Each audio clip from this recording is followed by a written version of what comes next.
Hi everybody, Kevin here. Welcome to the Claremont Classic Garage. We're back at the Kubota again. So I told you before I was going to make myself a hydraulic top link and find a way to adapt a hydraulic ram to this blade. I thought about it. I went over to the dealer and I ended up buying a new blade. This is a way heavier duty blade, and this one actually has an available hydraulic angle kit. So we're going to go ahead and put that on, although we may have to modify it somewhat. What else is new? Okay, so here's what we're up against. I've got the hydraulic angle kit, and it all seems okay. This thing is extremely heavy duty. Probably way more than I need for moving snow. But here's the problem.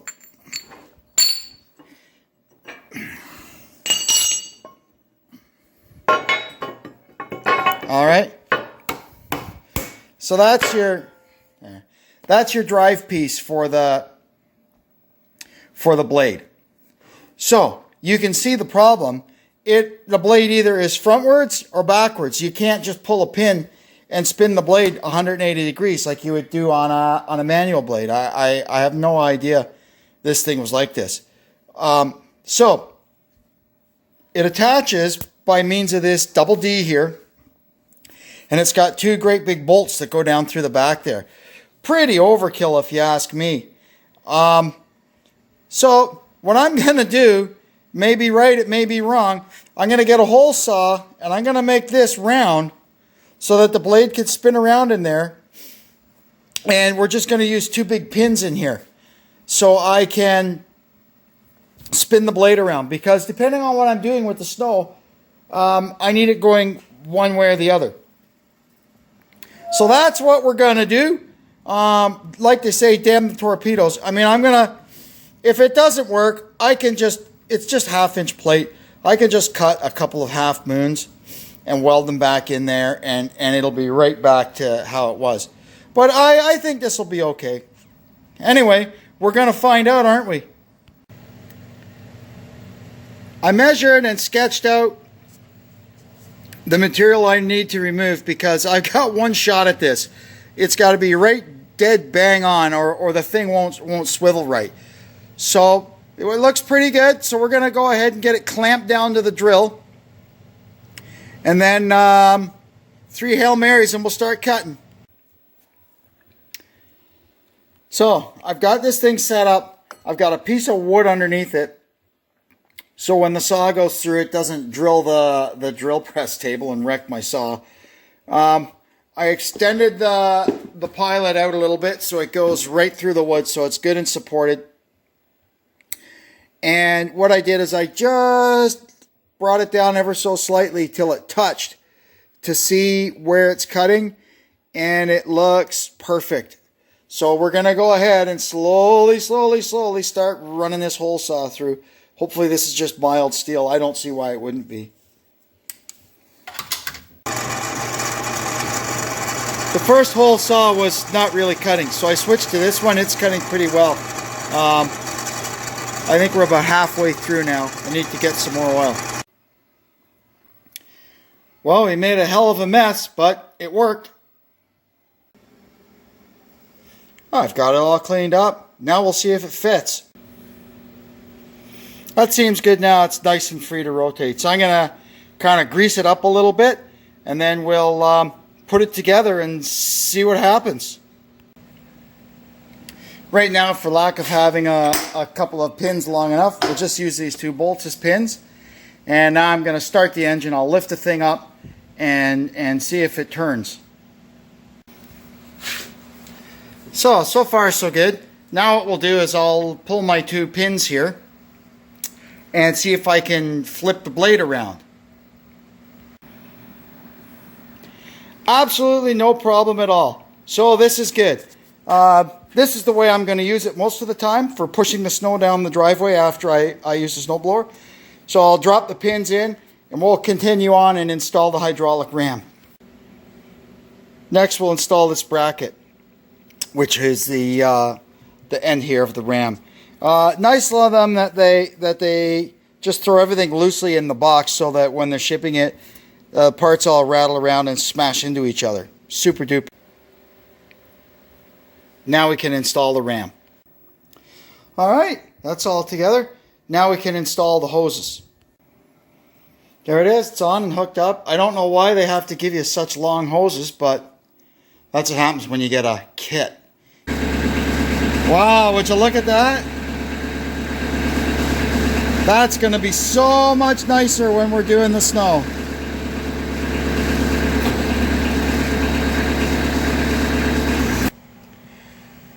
I went out and got a couple of pins that are long enough, but they're actually too long. I had a choice, basically, too short or too long. There didn't seem to be any that were just right. But that's okay. We're going to shorten these up to the right length. And I thought of a couple of other ways I can improve this setup. So I'm going to get to work on that. I'll show you what we're going to do. We're going to shorten the pins by about 1.5 inches. So the first step is to center punch where we're going to drill. I've already checked. It is a 17/64 hole. So that's the drill that we've got. So I'm going to go ahead and center punch that, well, both of them, and then we'll go over to the drill press. I've put a center drill in our drill press, and we're going to just touch this to get it started. Then we know we'll be on center and going straight. Now we can put our drill in, 17/64, and go straight through. Now we'll give both sides just a little touch with the countersink. So put a little chamfer on it. Let me flip it over and do the other side. For the last step, we use this deburring tool, and you run that around in there like that, and it'll take off any burrs that you left behind.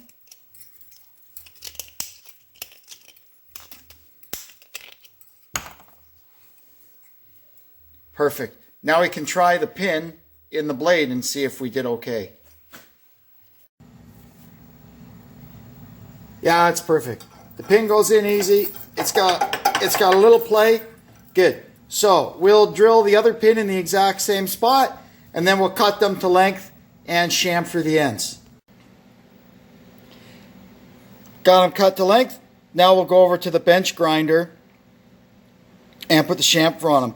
I'm also going to, before I do that, take these chains and pins off because I don't want any chance of those getting tangled up in the grinder while I'm working away here. Besides, now that we've shortened the pins, the chains are way too long. They'll need to be shortened anyhow.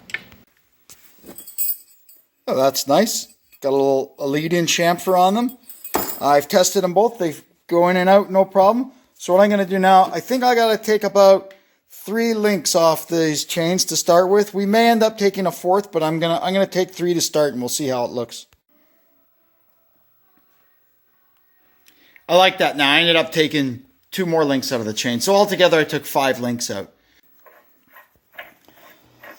So since I modified this,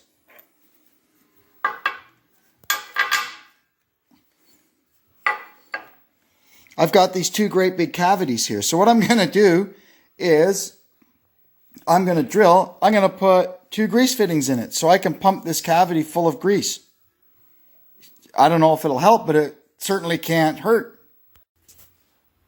I've gone out and laid out and center punched my 2 holes where I want them to end up right in the middle of the cavity. Even though this way, you could tell by the witness marks, this was on kind of skewed up. I'm going to use this notch as a reference. That'll be front. Just to keep everything straightened away. So we'll go over to the drill press. I'll look on my tap drill chart, see what size finished hole I need for 1/8 pipe. These are 1/8 pipe Zerks. And we'll get them drilled and tapped and get them installed. First step, we'll center drill it.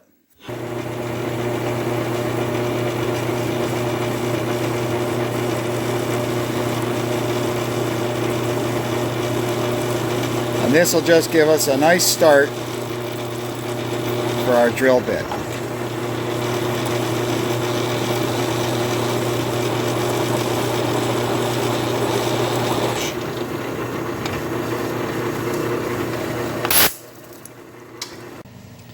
So I went ahead and touched it with the countersink just to give it a little chamfer. Now I'll show you what we'll do to get the tap started nice and straight. So I've mounted our tap in the chuck of the drill. Now what we're going to do next is very important. Disable the drill press. On this one, you can pull the safety key out and it won't turn on. See? If yours doesn't have that, unplug it. Because, man, this is not a good time for it to turn on. So what we're going to do is put the tap down into there and keep a little down pressure on it just with our thumb. And we're going to stick a screwdriver in the hole there of the chuck to turn it. We'll just wind it in a turn or two to get the tap started.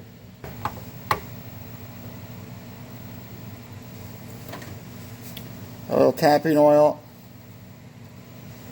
Helps if it actually goes on the tap. There we go.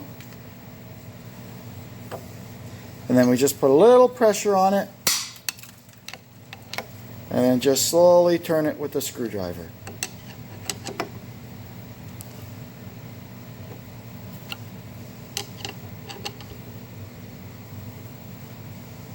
If the vise turns, my phone's going to go flying.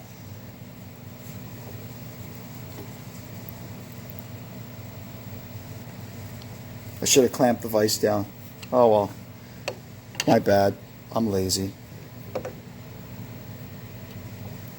Okay, now that tap is in there. So we'll go ahead and unchuck.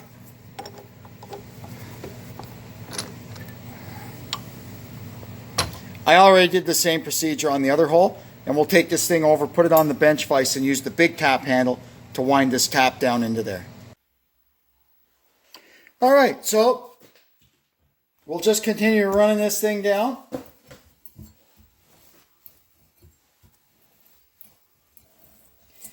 And pipe taps, because they're tapered, they keep cutting all the way down. There we go.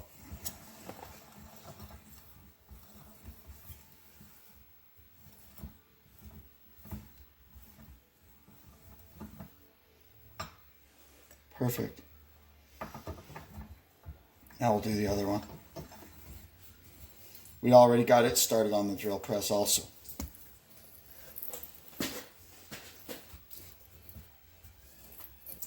Imagine that, buy something brand new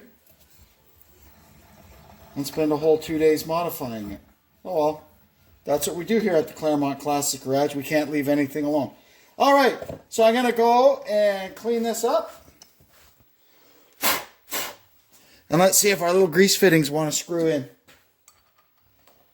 Oh, look at that. Perfect.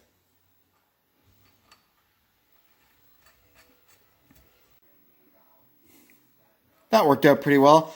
Now I'm going to go on Google and look up the nominal torque value for a random 3/4 bolt, and we'll torque this thing up.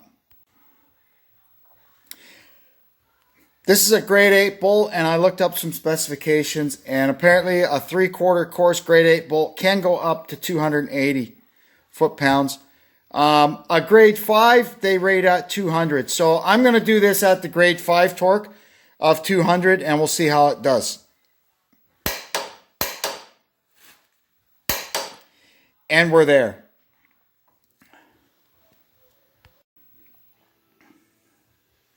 I went ahead and pumped it full of grease. We'll see what happens when it's in use. I keep thinking of cool things I can do with this blade. These 2 pins go down through here, and that's what holds it for the angling. I like these 2 because they actually have a tube down through them. Whereas this center hole, it doesn't have the tube. It's just a hole that lines up with the hole down there. So I'm saying to myself, what can I do with that? I've got this great big pin that goes down through there. So what I think I'm going to do is I'm going to make a little trailer mover that goes on here, because sometimes in the winter I need to move a trailer, and rather than getting the other Kubota out, if it's snowing or cold or whatever, I'll just throw the trailer mover on here and use this. Haha. Let's get to work on that. So here's our trailer hitch. I just made it out of stuff I found lying around in the shop. This is a little, you can buy these at Princess Auto for 10 bucks, and some bits of metal and stuff. Anyway, I'll show you how it works. You just sit it on there like that.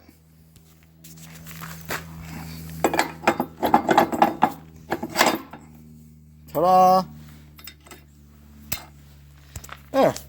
So So now we can move trailers around and whatnot. I was thinking about welding a big grab hook on the top of it, and I just couldn't find one that I liked. So that's something I may do down the road somewhere. But for now, I mean, I've got things with grab hooks on them that I can put in there if I had to pull or yank or whatever. But hey, that's pretty good. I keep finding more interesting things to do with this. I like this blade.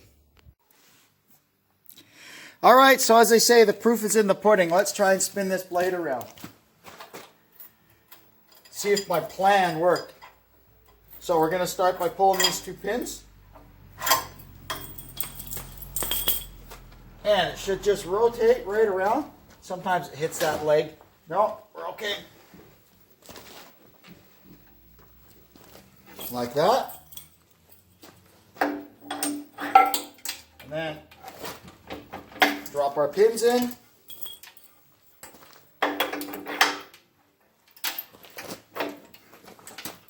And there we go. Now mostly when I'm doing snow, I have the blade pointing this way,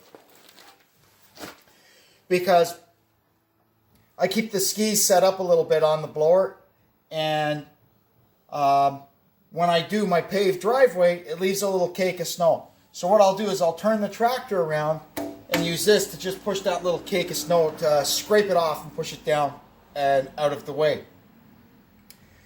But I do want the ability to flip the blade around, so that's what we've done here. It was a little bit of work, and I'm sure I voided my warranty, but I don't care. I don't know why it wouldn't come from the factory like this. It's plenty strong. I mean, this isn't going anywhere. Look at this. But I guess they've engineered it to a certain strength. It's certainly far more engineered than my original blade was. Another nice feature of this blade, it has the ability to pivot a little bit, so you can do ditching or trenching. I like our little trailer hitch that we made, but I really have nowhere in my garage to put it where I won't lose it. So we're going to make a little bracket so it can just live on the blade, so it's always handy when I need it. I've started making the first 2 pieces, and follow along. Got a little bracket made up, and I gave it a coat of paint. Now we'll put it on and see if this all works.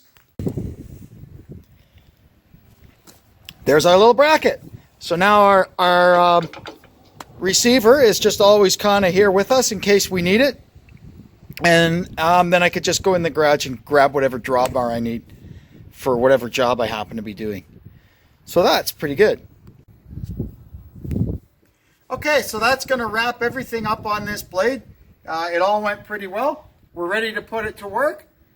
Please, if you would, go down below there and hit that subscribe button and the bell for notifications. You can like our video, leave a comment, share our video out.